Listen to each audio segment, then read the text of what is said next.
So it's been really interesting going over to the Detroit Red Wings subreddit these days and just taking a look at the discourse surrounding captain of the team, Dylan Larkin. Captain of the team? At least he is right now, I guess. We'll see whether or not that sticks around by the time training camp comes along. But the Detroit Red Wings subreddit is filled with a whole bunch of discourse that has spanned over the past few weeks surrounding Dylan Larkin and what his future has in store. Lately, the conversations have gone down about the Jason Robertson extension and what this actually means that Dylan Larkin is now no longer going to be able to go to one of the teams that he's opened his trade list to. That's another conversation for another day. And you even have fans in Michigan going out there and labeling their t-shirts as something that I'm not really allowed to say here on YouTube because we try to keep a family-friendly show.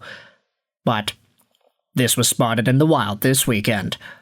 I wanted to turn your attention, though, to this article that was posted onto The Athletic. It's another one of these gift articles that they posted and gave out for free. Max Bultman posted this yesterday. What does Steve Yzerman's exit mean for Dylan Larkin's trade request? It's complicated. Now, there's an entire deep dive and analysis written about Larkin and the future over here, but I wanted to focus more so on what the fans had to say. Because while it's true, this piece does provide some pretty good insight, and you can check it out in the description below. I'll leave a link if you want to read this yourself. The fact is, we've been seeing Larkin trade discourse, analysis, insider info, and rumors pop up for the past few weeks. Nothing has actually happened, and it doesn't seem like anything is close to happening either.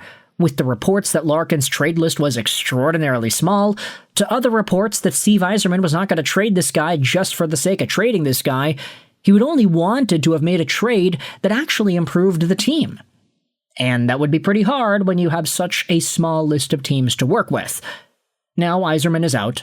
Somebody else is going to be the GM soon. We don't know when. But I wanted to turn your attention to some of the comments on this article's post on the subreddit. Weird Comfortable 3436 said, "Hey, what the Yzerman exit means is congrats. We got your boss fired. Also, now you're really messed, and we will see you in camp in September." Another reply says, if Larkin is not willing to expand the list, then maybe he is okay with coming back. Until everyone boos him, he loses the C, and no one protects him when he inevitably gets cheap-shotted.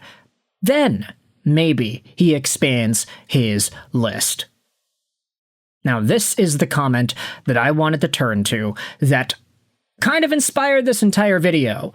DoElk5572 said, "I've said this for 4 years now. Dylan Larkin is extraordinarily mentally soft. I have been banging this drum forever. Getting booed directly is going to break him. He does not have the stomach, nor the spine for that. And I hope fans won't capitulate when he scores a big goal or two early on. He has spit in the face of one of the great working-class cities in the world and done irreparable damage to his reputation locally. I hope he's never welcomed back here unless his welcome includes cold shoulders from everyone here. You don't get to be a largely inconsequential player in the history of our league and tell the people of the city of Detroit, of all places, that you don't feel like going to work for nearly $9 million a year, much less cast a pall on one of the proud franchises in the history of North American sports." Now, that's a big speech. That's a great comment. I'm going to go out there and give this an upvote right here. But Dylan Larkin and his softness, I guess. Is that the right way to word it? I don't know. Toughness is like a noun. What's an antonym for that? I'm not sure. But Dylan Larkin and his personality, maybe not being able to stomach what could happen if he goes back to Detroit and he plays out with that team. I do question whether or not there is an element of truth to that, but mostly because I think a part of me just doesn't want to accept it as reality. Like, I don't know. I feel like Red Wings fans, they know what's going on. Red Wings fans are not dumb, for the most part. They all understand what's been happening over the past few years. They understand the frustration. They understand the disappointment. They understand the fact that the team has not done what anybody has really wanted the team to do year after year. They try to contend, but then they fall out at the last second and they miss the playoffs. And then they look really great and they're one of the best teams in the league in January. And then guess what happens? The Olympics happens and then they stop winning. We all understand that that's unacceptable. But when you're the captain of the team that's doing it, you don't get an out. You gotta go down with the ship there, man.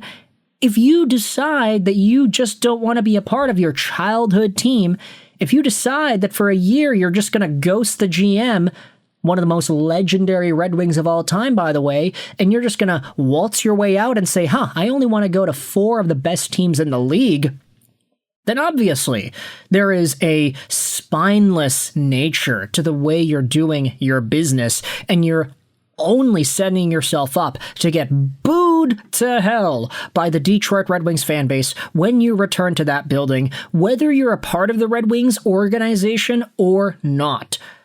For some reason, I feel a little bit of Robert Pattinson's character from The Odyssey when thinking about Dylan Larkin and how spineless this departure of his seems to be.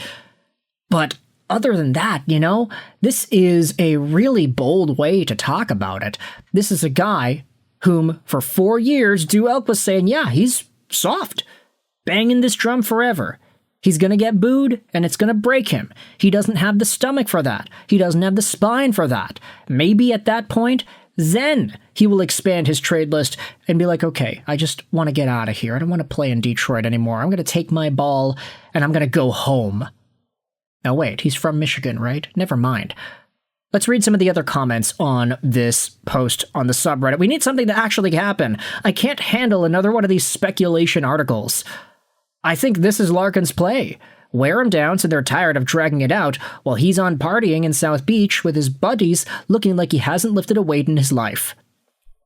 Yeah, okay, that's definitely something. Another reply says, I just don't see him skating one more shift in the winged wheel. Like, whether there's a C in that jersey or not, how do you put it back on, Dylan? What a POS. I'm not sure, another reply says. If he scores and the team is winning, how long do you think those boos will last? Are you really saying that the fans will continue to boo a winning team or hope for failure? Most fans are already sick of all the losing. And then another reply says, winning is very optimistic. Yeah, I'm not sure if the Detroit Red Wings are going to be set to winning a whole bunch of games over the next little while here, with or without Dylan Larkin. It just doesn't really seem a part of their DNA at this point, but that's just me. You can disagree in the comment section below. That's definitely fine. Another reply says, I think it's simple. Larkin must go. Where things get interesting is depending on who the GM is and what their vision is for the roster. What we're willing to accept is probably different now. It only means that future assets are back on the table. My only concern is that the urgency in the Larkin situation provoked the decision to move on from Stevie Y, and rushing this trade would be devastating. Sit back and wait for the right offer. At the end of the day, as spineless or as soft or as stomachless you can say Dylan Larkin is, he has value in this trade market that was given to him when Leo Carlson signed the offer sheet, when Connor Bedard got his $15 million AAV deal. The fact that Larkin is making $8.7 million to the end of 2031 is a pretty good contract. Even for a guy who is a consistent 60 to 70 point player, $8.7 million is pretty good. 29 years old. He's in the midst of his prime. He's coming off an Olympic gold. Say what you want about Larkin as a leader, but this is a guy that I think at this point you don't really think of him as your top dog if you're a competitive team. You have him as an extra addition. You have him as your Nazem Kadri in Colorado. You have him as a player that adds supplemental offense, but isn't the top dog. And maybe that's the role where Dylan Larkin excels the most, personality-wise and deployment-wise. Let me know your thoughts in the comment section below about this stomachless, spineless, soft comment on Dylan Larkin, whether or not you agree or disagree with it. I hope you enjoyed this video. Sign on, and bye.